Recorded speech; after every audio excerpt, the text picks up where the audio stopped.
La diversité culturelle ici est tellement profonde qu'il est très courant de se sentir hors contexte. Dans nos expériences missionnaires antérieures dans d'autres pays, bien qu'il y ait eu une diversité culturelle évidente, celle-ci était atténuée par le fait que nous nous trouvions dans un contexte qui était néanmoins imprégné de christianisme ou dans lequel l'Église catholique n'était pas si minoritaire que ça. Nous avons cru bon que la première chose à faire était d'habiter la ville et de fréquenter tous les milieux sociaux où les gens vaquent à leurs occupations quotidiennes et travaillent.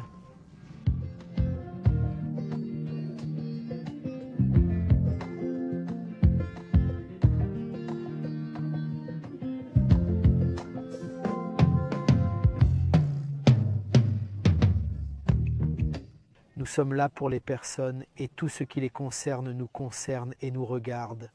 Chaque occasion est une opportunité d'entrer dans la culture et d'apprendre. Vous ne pouvez pas, par exemple, ne pas aller au marché des animaux simplement parce qu'à la vue d'un étranger, les prix augmentent. Vous espérez toujours qu'il ne vous trompe pas et vous devez négocier jusqu'à la fin. Et que dire alors de rentrer dans la maison de quelqu'un? Entrer chez quelqu'un, c'est entrer dans son cœur, partager un repas.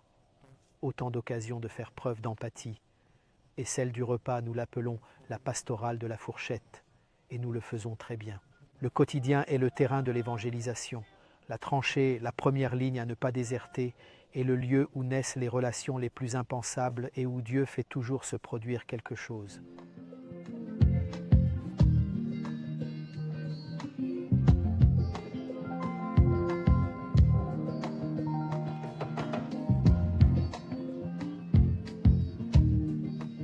Nous sommes dans un contexte fortement agricole et la terre, qu'elle soit peu ou beaucoup, doit être valorisée. Il n'y a pas de choix. C'est de là qu'est né l'effort de mener des actions d'autosuffisance économique, ce qui, pour nous qui venons de la ville, est une sorte de casse-tête sans fin, mais aussi de nous moquer les uns des autres, car nous sommes encore en train d'apprendre. Nous avons maintenant une étable avec 5 vaches à lait, leurs veaux, quelques parcelles de terre à peine plus qu'un hectare. Et si la diversité culturelle est si profonde que tu ne sais pas quels sujets aborder dans une discussion, vous pouvez toujours commencer par dire « Eh bien, comment votre blé a été cette année ?» ou encore « Que donnez-vous à manger à vos vaches ?» La vie de tous les jours est la voie royale d'accès au cœur d'un peuple.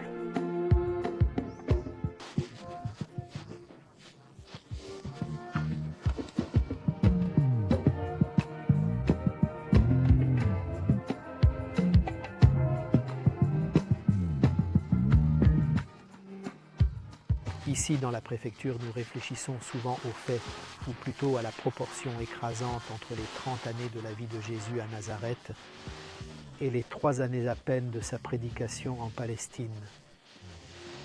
Jésus s'est mêlé aux pauvres, aux gens ordinaires, il a travaillé de ses propres mains et dans la logique de l'incarnation. Le quotidien acquiert une plus grande valeur et Dieu est présent. De plus, 8 jours après sa naissance, selon la tradition, il est présenté au temple par Marie et Joseph, avec un couple de pigeons.